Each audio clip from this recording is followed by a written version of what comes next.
What is going on, YouTube and weight loss warriors? It's your boy C-Dub, and I'm back with another video. And today I want to talk about intermittent fasting and depression and anxiety, and kind of if intermittent fasting helps or not, and I'm going to do it right after this.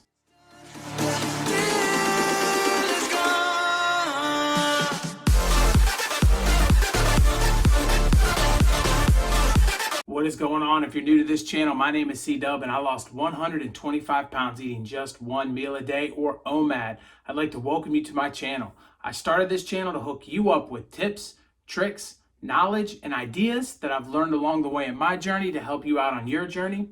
And to my subscribers, my weight loss warriors, I appreciate y'all coming in each and every single day, helping me grow this channel and reach out and help new people. Thank you so much. I hope everybody considers subscribing.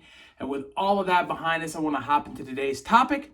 And today's topic is depression and anxiety and intermittent fasting and how that all kind of works itself out. So I wanted to start the video by saying that this is a topic that's on my mind a lot lately. And the reason behind that is because we are in the middle of a crisis in our world today. And this pandemic is going to add to the fact that we have more people with depression and more people with anxiety. And one of the reasons that is going to happen is because we're having to stay indoors more, and who knows how long this will drag on for, which means our social interactions with each other are going to change, and that is going to lead to more depression and anxiety.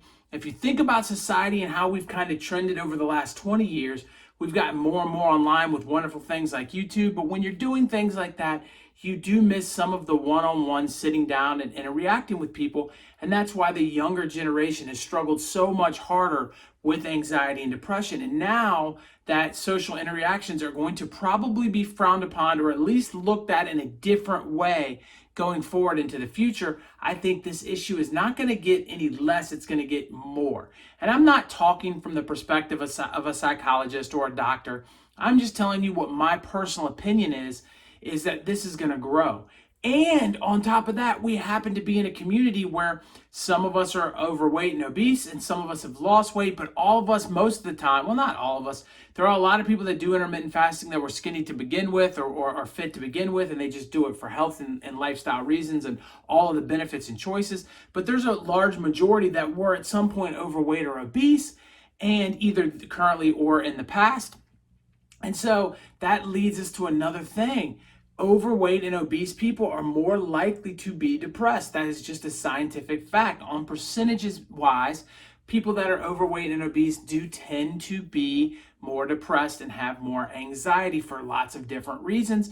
And this drives right into my own living room, because I suffered with a lot of depression during my life too, especially something that happened in the last bit of time where I was overweight. And so I kind of have the study of one here. I've been there, done that. I've got the t-shirt on, and I feel like I can talk from experience. Now, again, I hope you heard what I said there, that this is the study of one. This is how it impacted me and what happened with my journey. And so I'm hoping that you can use that in yours.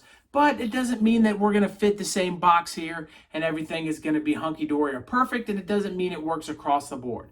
But ultimately, when I gained weight, and I really felt like as a young adult before I had met my wife, that I was very, very much hopeless as far as a lot of things. I didn't feel like the opposite sex was going to be very attracted to me because I was overweight. And although I was going out all the time and I was social and I was meeting women and I was dating women, I didn't ever feel like the women were going to stay around, that it was something that they really wanted to be with. I always felt like I was kind of a doorstop on the way to the next relationship for them because I was overweight. And I also felt this incredible pressure, and have felt it in the wrestling community. Here I am, young and overweight, and everyone around me, it feels like just totally fit and young and grinding and in shape, and they're wrestling with their kids, and here I am with a bad leg, and I didn't feel like I looked the part. And although I knew I had the wrestling knowledge that they did, I felt like everyone in the community felt like I didn't know anything because I didn't look the part. And that was a big part of it. So that led a little bit deeper into it. And I met my lovely wife, and she was able to, pull a lot of that out of me, but it still deep down was in me. But more importantly, with depression than anything else, I felt like a failure because I let it get to that point. I knew deep down that I could get the weight off me, but I didn't know how. And all the little tricks that I was using when I was younger just seemed to not be working, and I couldn't get a grasp of it. And I started to feel as though I had failed myself. And then comes around, a wedding and a couple of kids later, and I still feel the same way. And I felt like I wanted to be in their life for the long term, but I just couldn't figure out what to do to get me there. And so that led me into a dark place where I was worried and spent a lot of hours at night when the family was in bed by myself, just trying to figure out how to get a piece, just a small piece of myself back. And I think that this is the part that I think a lot of people can relate to me in. I think that you maybe one day did know who you are and what you wanted in life, and you are ambitious and you had big dreams and you had hopes and you had lots of good positive things going for you.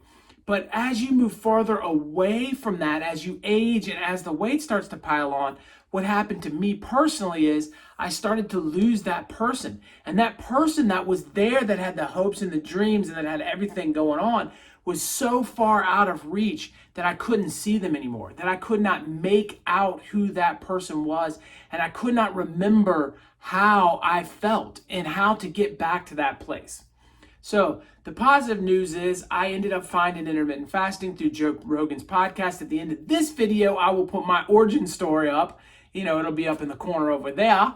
But ultimately, I found intermittent fasting and things started to change. So why do things change when you're intermittent fasting? Now, there's a lot of science behind it, and I'm going to hook you up in the description down below with some of that science. But they're big fancy words that I'm going to struggle to repeat and probably mispronounce and do all kinds of things. But let's just cut the big fanciness out of this, and let me give you the kind of facts on a simple basis. You have brain cells, and your brain cells, when we were young, we heard that when a brain cell is gone, it's gone forever. That's actually not true. Brain cells are grown every day. And so it has been proven during intermittent fasting that you produce more brain cells, from 50 to 400 times as much if you're on a 16-8 protocol, than the average person does that eats all the time. So you're producing many more brain cells, but it does one other interesting thing. It actually keeps brain cells longer too. So you're literally getting smarter by doing intermittent fasting. You're literally able to keep more memory and be sharper. And this is where the mental clarity comes in. And you hear people say all the time, I feel mentally, like sharper. I feel like I got my wits in me and I know what's going on more. I can focus better. All of that comes because you're getting more brain cells going. And the fact that you have more brain cells also allows you to shift your brain cells to positive more easily than you would otherwise. And you're able to see the lighting a little bit better than you were able to see before. And that begins to get more and more clear. And then that compounds with something very interesting. As your weight begins to go down, your confidence begins to go up and your belief in yourself begins to go up. So you combine the fact that you have more brain cells that are allowing your brain to work more efficiently and move through your different emotions easier. On top of that, you're gaining confidence and this swagger and ability to know that you can do this and this has happened for you. And that marriage becomes such an amazing, incredible thing. And that's what we're all looking for. Now, again, I'm not saying that this is going to happen for everybody. And I'm not going to say that I guarantee you that if you do intermittent fasting, your depression and anxiety will go away. But I do believe that it will help you navigate your way through some of the darker times. And as you start to have success, your success level is going to give you a little something else that you didn't have before. And that is so powerful. So let me close out by saying to you guys that my depression and anxiety has just totally gone. I feel great. I'm able to do so many more things with my family, and I feel like I am a whole new person. I also believe that walking is allowed for some of this too. And there is some argument over whether walking or not really helps in weight loss, but I know for a fact it's helped me in my depression and my anxiety. And it's just helped me getting out in nature and moving more, which is just such a positive thing. So if you add intermittent fasting and walking together, or exercise of any kind together, I think what you're going to find is that your depression levels are going to move in a direction that you want them to move out the door, and you're going to start feeling better about yourself. And I think that that's something that everybody in our community wants to do and can get a little bit from. So I hope that at the end of this you had a lot of learning and you enjoyed the video. If you did, please smash that like button. I'd appreciate it. And right about here's going to be my face right there. Click on it and subscribe to the channel. And right here is going to be my origin story video. I appreciate each and every one of you. Thank you for being a part of my family, and stay safe. Peace.